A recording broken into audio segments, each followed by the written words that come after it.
बापरे! प्रेक्षकांनो, खरंच किती इंटरेस्टिंग असा ट्विस्ट आपल्याला पाहायला भेटणार आहे ना.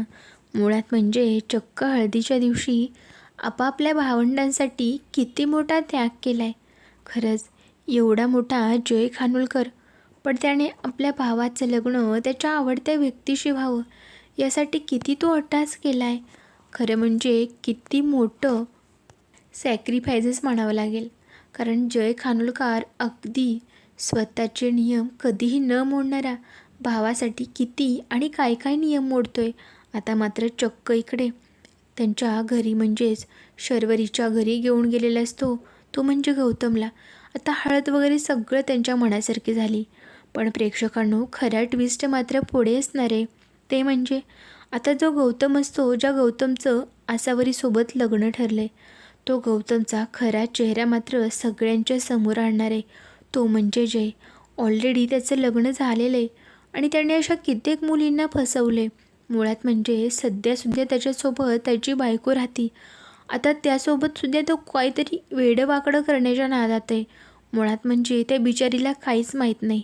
तिला दुबईला घेऊन जातो असं खोटं आमिष दाखवले आणि त्यातूनच तिच्यासोबत काहीतरी भयंकर करणार आहे, एवढं मात्र नक्की. पण त्यातच आता ज्यावेळी जय त्याच्या घरावरती म्हणजे धाडस टाकणार आहे एक प्रकारची, कारण अचानक जाऊन त्यांच्या घरात घुसणार आहे, त्यावेळेस मात्र तिथे गौतमची बायको असणार आहे आणि मग काय, त्याच्या हाती खूप मोठा पुरावा लागणार आहे. आता इकडे मात्र बिचाऱ्या आसावरीला खूप धाकधूक होते. तिला समजत नाही, खरंच माझं हे लग्न आता याच गौतमशी होणार आहे का? माझ्या मनातला स्वप्नातला गौतम स्वप्नातच राहणार आहे का? या सगळ्या भीतीने मात्र आसावरी चांगलीच कापू लागते. हातपाय तिचे थरथरत असतात. समजत नाही.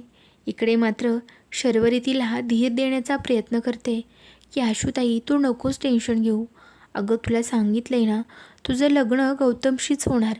काही जरी झालं ना तरी शायनरने सांगितले, लग्न लागण्याच्या अगोदर मी खूप मोठा त्याच्या विरोधात पुरावा घेऊन येणार आहे, त्यामुळे तू काळजी करू नकोस.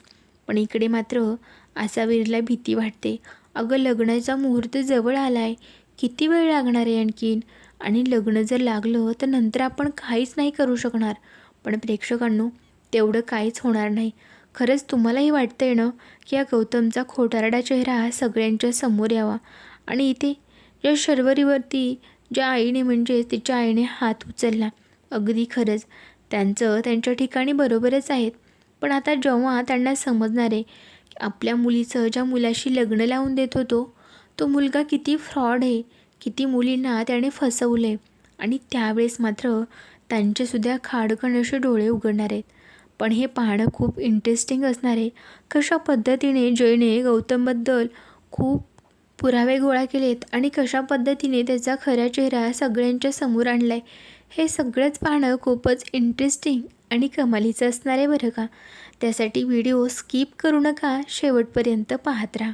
आता प्रेक्षकांनो, इथे मात्र सगळ्यांना वाटतंय इथे शर्वरी आणि जय या दोघांचीसुद्धा लव्ह स्टोरी व्हायला हवी. म्हणजे त्यांची लव्ह स्टोरी तर आपण पाहणारच आहोत.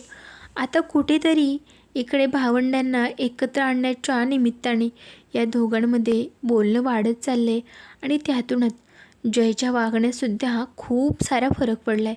कारण त्याला अगोदर मात्र बायका त्याच्या आसपास कुठेही नको असायच्या, पण आता मात्र सतत शर्वरीशी बोलणं होतं, सतत भेटणं होतं, त्यामुळे त्यालाही आता तिचा सहवास आवडायला लागला आहे. म्हणजे कुठेतरी त्याच्या मनात आपसुकच शर्वरीचे विचार येऊ लागतात. तो त्याच्या मनाशी मानायला काही तयार नसतो, पण असं होतंय. आता जय आणि शर्वरी या दोघांची तर लव्ह स्टोरी खूपच इंटरेस्टिंग असणार आहे. पण त्या अगोदर मात्र इकडे आसावरी आणि गौतम या दोघांचं लग्न हेच या दोघांचं टार्गेट असणार आहे. त्यासाठी इकडे जय आणि शर्वरी दोघंही खूप सारे प्रयत्न करत आहेत. त्यातच शर्वरीच्या सगळ्या बहिणींना समजले, आता सगळ्याजणी एकत्र आल्यात. त्यांनी ठरवले, काही जरी झालं ना तरी आशुताईचं लग्न तिच्या आवडत्या व्यक्तीसोबतच व्हायला हवं आहे, आणि त्याच वेगाने ते कामसुद्धा करतात. दुसरीकडे मात्र गौतमची बायको अगोदरच ऑलरेडी एवढं लग्न केलेले असतात, पण आता जी त्याच्यासोबत असते ती त्याची बायको बिचारी ती मात्र दुबईला जाण्यासाठी खूप सारी तयारी करून बसलेली असते. पण ज्यावेळी तिच्यासमोर भयानक हे रूप येते ना गौतमचं, तेव्हा मात्र तिच्या पायाखालची जमीन सरकली. तिला समजत नाही कसं या संकटाला सामोरं जाऊ, कसं याच्यातून बाहेर पडू.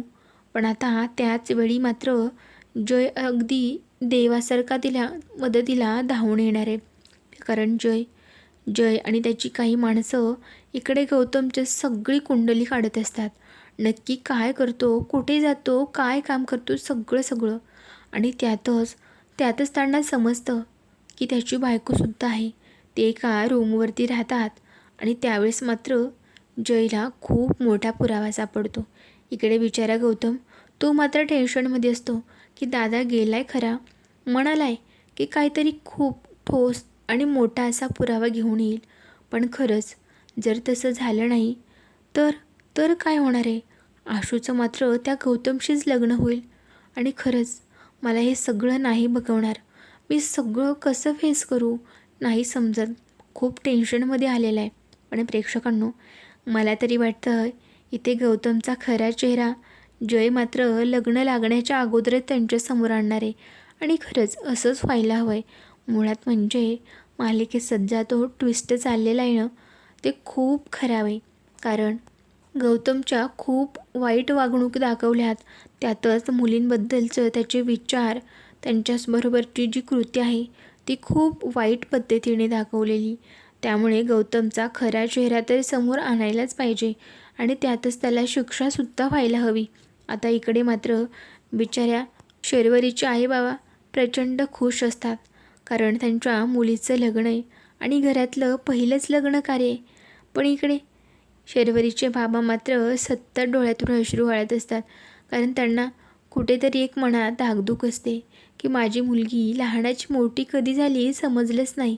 आणि आता ती सासरी राहणार आहे. खरंच माझा काळजाचा तुकडा. अगदी सगळ्याच वडिलांना असंच वाटतं. म्हणजे रीलमध्ये असो किंवा रिअलमध्ये प्रत्येक आईबाबांना आपल्या मुलीला जेव्हा सासरी पाठवायची वेळ येते ना, तेव्हा अगदी सगळ्यांची हीच हालत असते. तुम्हीसुद्धा माझ्या मताशी सहमत असाल ना, तर नक्की चॅनलला सबस्क्राईब करून तुमचा रिस्पॉन्स कळवा. आता प्रेक्षकांनो, इकडे शर्वरीच्या आईबाबांची काही वेगळी हालत नाही. त्यांनाही स्वतः कशा पद्धतीने आशूला वाढवलं आहे, तिचं सगळं बालपण आत्तापर्यंतचे सगळे दिवस झरझर असे डोळ्याखालून सरकत असतात. त्यांना वाटते खरंच पण आपल्या आशूचं खूप चांगलं झालं आहे, तिला खूप छान असा जोडीदार भेटला आहे. पण त्यांना काय माहिती हा जोडीदार किती हैवान आहे. त्याच्या मनात, त्याच्या डोक्यात, त्याच्यात कसलीही माणुसकी नावाची चीज नाही. आता मात्र प्रेक्षकांनो, दुसरीकडे शर्वरी मात्र जयला म्हणत असते, शायनर अरे लवकरात लवकर काहीतरी कर रे, लग्न लागण्याची वेळ आली. आणि मुळात म्हणजे एकदा का लग्न लागलं तर पुढे काय करणार आहेस तू सांग ना. खूप अवघड होऊन बसेल सगळं. आणि मुळात म्हणजे तुझी आई ती माझ्या बहिणीला आशुताईला एक्सेप्ट करणार आहे का सून म्हणून. खरंच पुढचं खूप अवघड आहे सगळं, खूप गुंतागुंतीचं आहे रे. आणि जय मात्र शर्वरीला धीर देतो. ऐक ना, तू न सध्या थोडं शांत राहा. अगं मी प्रयत्न करतो आहे, म्हणजे माझ्या हाती खूप मोठा पुरावासुद्धा लागला आहे. तोपर्यंत तू तिथे हँडल कर ना. काही करून लग्न थांबवण्याचा प्रयत्न कर. कशा पद्धतीने ते लग्न लागणार नाही याच्याकडे लक्ष दे ना. त्यातच मात्र शर्वरीसुद्धा म्हणत असते, हो शायनर, मी इथे प्रयत्न करतेच आहे रे, पण सगळ्या मोठ्या माणसांच्या पुढे मला नाही जाता येणार. त्यामुळे तू लवकरात लवकर ये. आणि हो, येताना गौतमला म्हणजेच आमच्या गौतम जिजूलासुद्धा सोबत घेऊन ये. आता ह्या सगळ्यांमुळे जय मात्र खूप मोठा संकटात अडकला आहे. त्याला समजत नाही हे सगळं आता सगळ्यांच्या समोर कसं आणायचं. कारण असं अचानक सांगणं खूप वाईट वाटेल. म्हणजे तिच्या आईबाबांना तर खूप मोठा धक्का बसणार आहे आणि ते सहन होणार आहे की नाही ते नाही माहिती. पण काहीतरी अशी युक्ती केली पाहिजे जेणेकरून त्यांना अगदी समंजसपणे समजून सांगितलं पाहिजे आणि नंतर हे सगळं त्यांना लाईव्ह दाखवलं पाहिजे. तरच त्यांचा विश्वास बसणार आहे. आता प्रेक्षकांनो, इकडे मात्र आशू आणि गौतम या दोघांच्या लग्नाची फुल तयारी झालेली आणि या दोघांचं लग्न लागणारच असतं. तेवढ्यात तिकडे जय मात्र खूप मोठ्याने आवाज देतो की थांबा, हे लग्न नाही होऊ शकत.